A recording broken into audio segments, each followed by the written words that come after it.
Coming up on this episode of Destination Tomorrow, we take a look at a new device that may help give doctors a type of X-ray vision. We'll also find out about a unique spacecraft designed to help scout out locations on Mars for future human missions. And we take a look back at the history of the Space Shuttle. Plus, Johnny Alonso finds out how sonic booms work. All this and more next on Destination Tomorrow.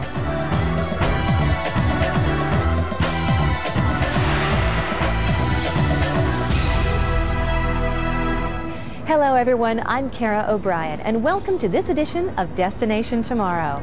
For many years now, NASA planners have been sending different types of spacecraft to Mars to answer basic questions about the Martian atmosphere, mineralogy, and of course, to find out if life exists there.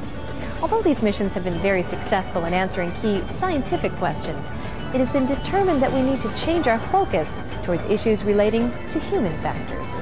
With the agency's new push to have human crews at Mars by around 2030, there's a need to begin looking at the challenges associated with getting crews there. Researchers will need to spend a great deal of time looking for suitable landing sites that are free of dangerous obstacles, have sufficient amounts of water, and are scientifically interesting. To help in this task, a spacecraft called the Mars Reconnaissance Orbiter has been designed to help pave the way. Jennifer Pulley finds out more. Although the first planned human missions to Mars probably won't take place until about the year 2030, NASA planners are already beginning to gear up for them. Literally millions of key decisions are now being made to help ensure the success of human flights to Mars in the future. Of course, one of the most important decisions that must be determined early on is where to land our crews. Planners need to find a landing site that is not only free of dangerous obstacles like boulders and craters, but there must also be scientifically valuable points of interest, and of course, water close by is a definite plus. To help prepare the way for these human missions, NASA planners have developed a unique spacecraft called the Mars Reconnaissance Orbiter, or MRO. Now, this spacecraft will use advanced science instruments and high-resolution cameras to scout locations of interest and possible landing sites for these human missions. To help us understand how the Mars Reconnaissance Orbiter will work, I spoke with Scott Striepe here at the NASA Langley Research Center to find out more. Well, the Mars Reconnaissance Orbiter is a multi-purpose spacecraft that's designed and built for the next NASA mission to Mars. Basically, the orbiter will continue NASA's exploration theme of follow the water. It will be on a very small science orbit. It will be looking for water ice, vapor, and liquid water on the surface, in the atmosphere, and even below the surface.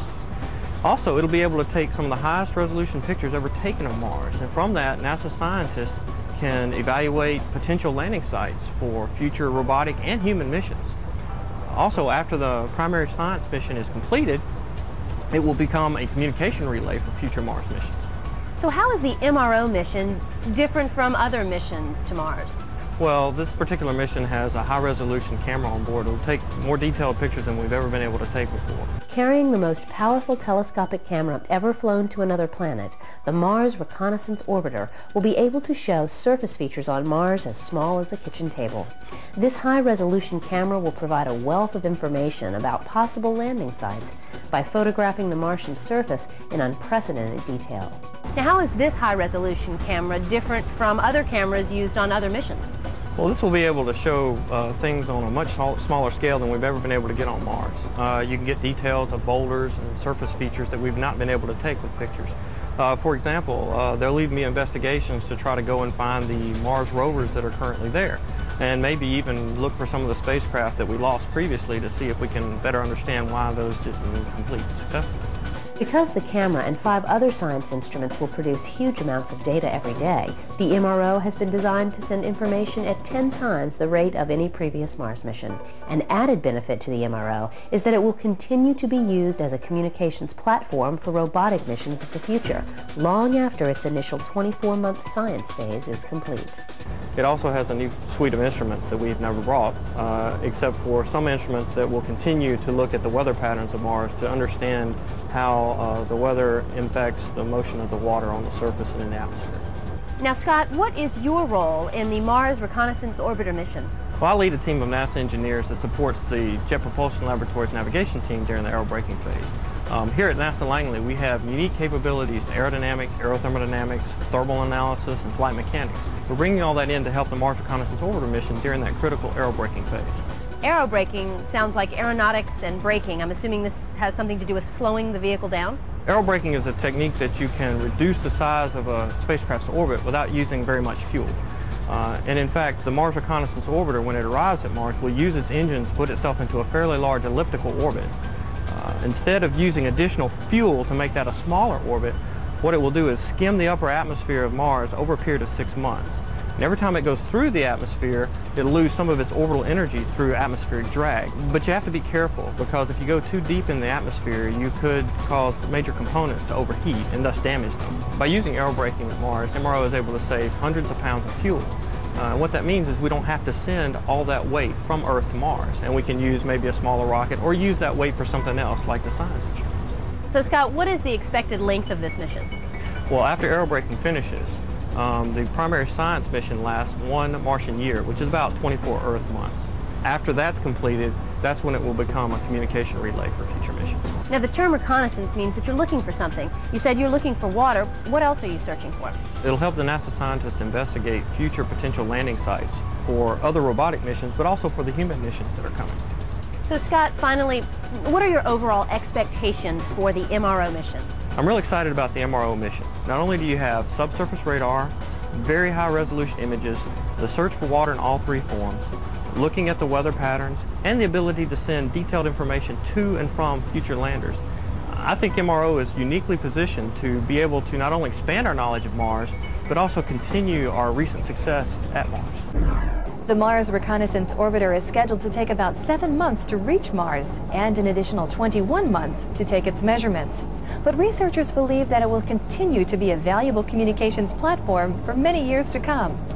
Coming up, we'll find out about a new device that may give doctors a form of X-ray vision.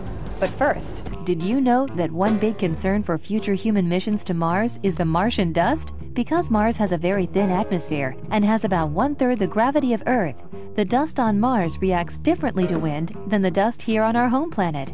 The smallest dust grains on Mars are as fine as cigarette smoke and can simply hang in the air, potentially causing breathing problems for astronauts if it gets introduced into the spacecraft. This dust can also form into tornado-like dust devils that can reach as high as 5 miles, producing huge storms that can engulf the entire planet.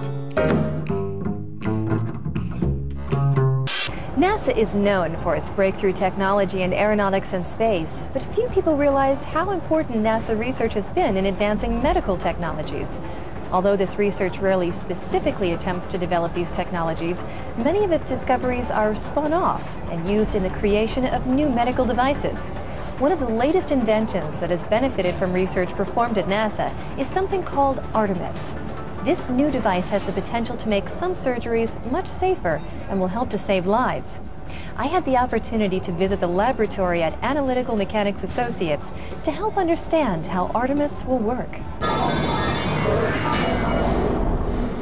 The history of medicine has a somewhat checkered past. From its earliest history until just before the beginning of the 20th century, many of the earliest practitioners were only able to provide the crudest forms of medical assistance to patients. For years, spiritual healing, bloodletting, and herbal remedies were generally the only form of medical help available to the average person.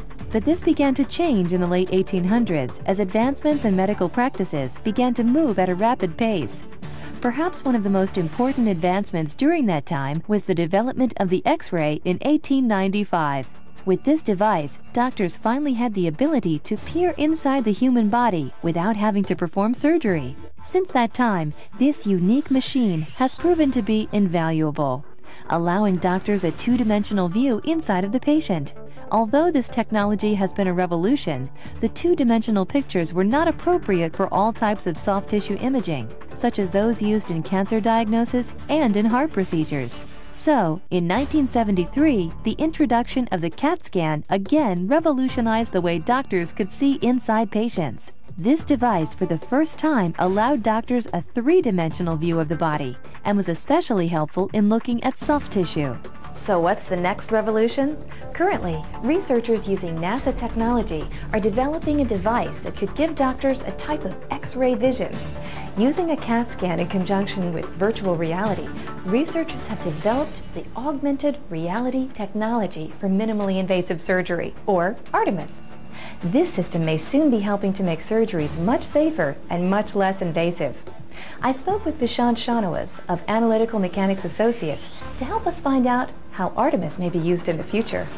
ARTEMIS is a state-of-the-art technology that fuses augmented reality technology with fiber optic shape sensing. The augmented reality part takes 3D images of a person's anatomy and superimposes it over the real patient itself. So this enables doctors and physicians to be able to take these 3D images and look at them exactly where they are on the real patient. The fiber optic shape sensing portion allows the doctor to see the shape and hence the tip of the needle or the RF catheter or whatever device he chooses to insert into the patient. So can you explain to me exactly how this will work? The patient goes into a CAT scan machine. You get CAT scans of the patient.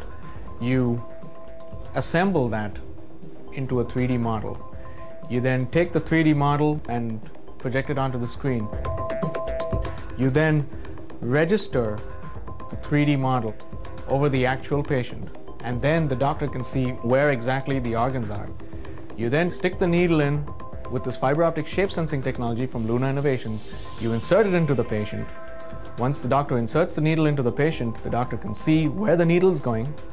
The doctor guides the needle to the exact spot, burns out the tumor, extracts the tissue, does whatever the procedure demands. What are the issues these days with the way doctors are using CAT scans in some surgeries today? The problem today is that the doctor has to look away from the screen and look at the CAT scans or 3D images without looking directly at the patient. So he's trying to poke the patient, but he's looking at something else. If you ever try to do something while looking at something else, you'll kind of realize what the difficulty is. But that's the general problem, is that you cannot see where you're going. You cannot look at what your target lesion is or what your target organ is, and you cannot see your needle once it's been inserted. It's kind of like, it's pretty much groping in the dark. That amount of pressure, so we reduce pressure. The ARTEMIS system holds great promise for use in minimally invasive surgeries. Because these surgeries generally use probes, catheters, and needles to perform the work, the real-time virtual look inside the body will improve the quality, safety, and efficiency of procedures. With tens of thousands of minimally invasive surgeries being performed each year, the addition of the ARTEMIS system will undoubtedly save time, reduce cost, and most importantly, help save lives. This device gives the doctor direct X-ray vision into the patient. So the glasses are what you use to see the stereo image. What happens is the system draws one image as if it's been seen with your left eye. It draws another image as if it's been seen with your right eye, and it shutters it fast enough and the glasses shutter in sync so that you're looking at your right eye, you're looking at your left eye and your right eye, and when you look at them together, it does it so fast and it syncs it together.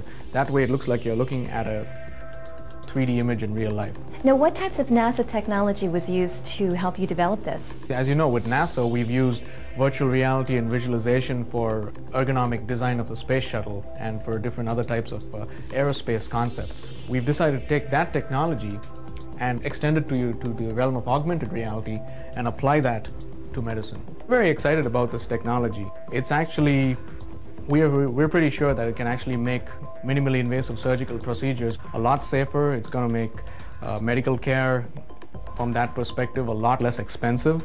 It's going to minimize the time for people to wait and the time for these operating procedures. And we envision that at some point it can be applied to things such as beating heart surgery. That's kind of like the holy grail. So there's so many things that we're looking forward to actually doing with this, and we're very excited over here.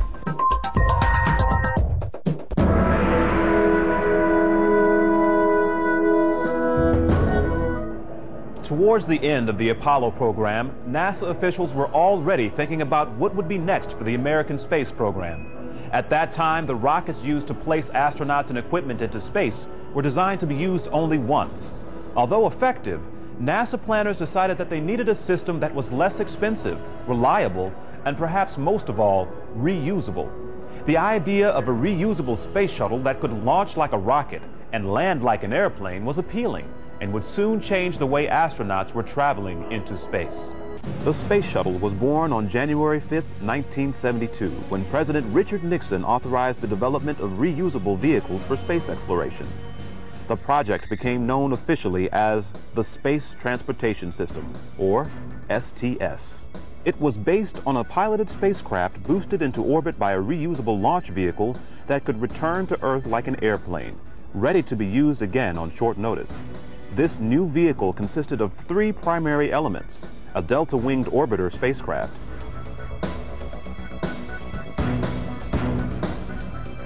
two solid rocket boosters, and 1 external fuel tank.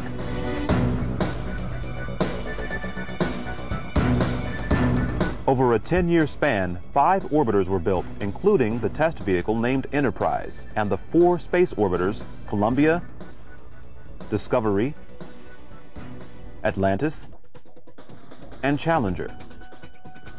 On April 12, 1981, after years of testing and construction, the first shuttle, Columbia, reached orbit piloted by astronauts John Young and Robert Crippen.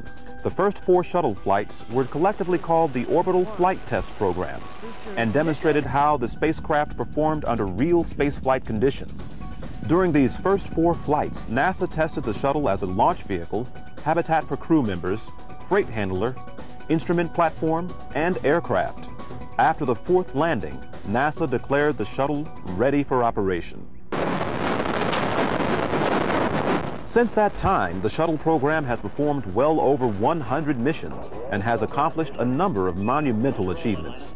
In June 1983, Sally Ride became the first American woman in space. The shuttle launched the Magellan spacecraft to Venus, the Galileo spacecraft to Jupiter, and the Ulysses spacecraft to study the Sun. The shuttle also has deployed the Hubble Space Telescope, the Gamma Ray Observatory, and the Upper Atmosphere Research Satellite. Another key milestone came in 1998 when astronaut John Glenn, the first American to orbit the Earth, returned as the oldest man ever to reach space as a member of the crew of Discovery on a 9-day mission. The shuttle has also been instrumental in constructing and outfitting the International Space Station, while also being used to carry large payloads to and from orbit and perform servicing missions on satellites. The design, now approaching its 3rd decade, is still state-of-the-art in many areas, including computerized flight control, airframe design, electrical power systems, thermal protection system, and main engines. Even though the sophisticated shuttle program suffered the devastating losses of the Columbia and the Challenger, its successful missions have made great strides in space travel and exploration during its short history. More than 100 documented NASA technologies from the Space Shuttle are now incorporated into the tools we use, the foods we eat, and the biotechnology and medicines used to improve health. Although plans are now in the works to retire the fleet, the Space Shuttle program will forever hold a special place in the history of space travel, not only for its unique design, but for the history and technologies it brought to all of us. The Space Shuttle has been one of the most valuable and important tools in our quest to increase our understanding of space. It is scheduled to go out of service in the near future, being replaced by the new Crew Exploration Vehicle. Up next, we'll find out exactly how sonic booms work. But first, did you know Enterprise, the first space shuttle test vehicle, was originally to be named Constitution in honor of the U.S. Constitution's bicentennial? However, viewers of the popular TV science fiction show Star Trek started a write-in campaign urging the White House to change the name to Enterprise. Designated OV-101, the newly named Enterprise was rolled out of the assembly facility on September 17, 1976 to begin its work as a flying test bed. Although it never flew in space, the Enterprise flew 8 captive flights attached to the 747 shuttle carrier and 5 free flights that landed at Edwards Air Force Base. The Enterprise was enormously successful helping test and prove technologies that would be needed in future space shuttles. In November 2003, Enterprise was moved to the Smithsonian Stephen F. Udvar-Hazy Center near Washington Dulles Airport, where it is now on permanent public display. Today in our busy world, one of the key prerequisites for many people in personal and business life is speed. This is especially true when it comes to aviation. Although air travel is almost always the fastest means of travel, many would like it to become even faster. Though the technology exists for aircraft to fly at speeds faster than the speed of sound, today's aircraft don't because of the problem with sonic booms. To help lessen the impact of these booms, NASA researchers are attempting to find a way to help aircraft move faster without causing disruptions on the ground. Our own Johnny Alonso spoke with researcher Dr. Kevin Shepard at NASA Langley Research Center to learn what a sonic boom is and find out how it works.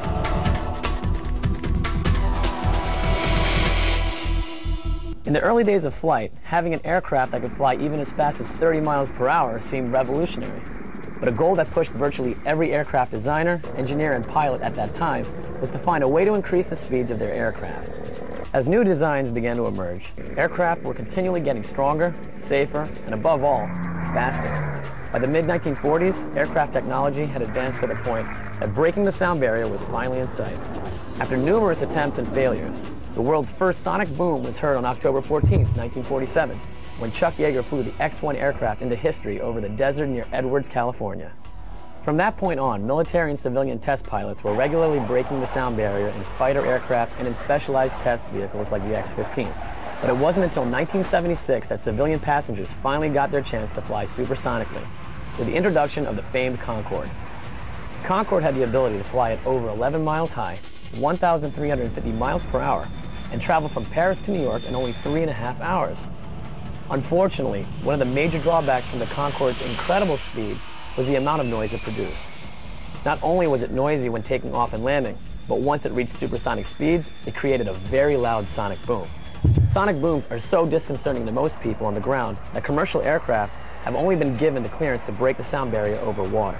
So, are we just relegated to flying below the speed of sound? Well, maybe not. To help us understand what causes a sonic boom, and if there's anything we can do to lessen its impact, I spoke with Dr. Kevin Shepard at NASA Langley Research Center to find out how it works. Any vehicle traveling faster than the speed of sound creates a sonic boom. What actually happens is shock waves, which are pressure rises, are developed near the airplane, and as those travel to the ground, what we perceive as a noise, in fact, is this sudden pressure jump, much like a rifle crack or a balloon popping. In fact, what you hear are two booms, closely separated in time, boom, boom, and you could visualize it as two rifle cracks or as two claps of thunder, Sure. Closely spaced in time. What is the speed of sound? And well, how do you measure the speed of sound? We like to say Mach 1 Okay. is supersonic, everyone knows that expression. Mach 2 is twice the speed of sound, Mach 3, 3 times, and so forth. The actual speed depends on the atmospheric conditions. So if you're near the surface where it's typically quite warm, speed of sound is 700, 750 miles an hour. When you're at altitude where airplanes fly, it's a little lower, maybe 600 miles an hour. So, for example, Concorde traveled at Mach 2, 1,200 miles an hour is roughly the speed it traveled at. A common misconception about the sound barrier is once it has been broken, there is just one quick noise, and then the noise dissipates. One reason this misconception is so prevalent is that most people hear a sonic boom when they're standing in a stationary position on the ground. What actually happens is when the aircraft breaks the sound barrier, it continues to break it as long as it's flying supersonically. Any observer on the ground, hears the airplane go by. If you picture a boat in the middle of a creek and the bow wave from the boat, you watch the boat go by, and a little while later, that bow wave passes you on the riverbank. People further down the riverbank have the exact same experience. So what's happening is, in the case of the airplane, it's dragging this boom carpet behind it all the way across the country. Depending on weather and altitude, the sonic boom created by the aircraft can be heard in a path of about 60 miles wide for the entire distance of the flight.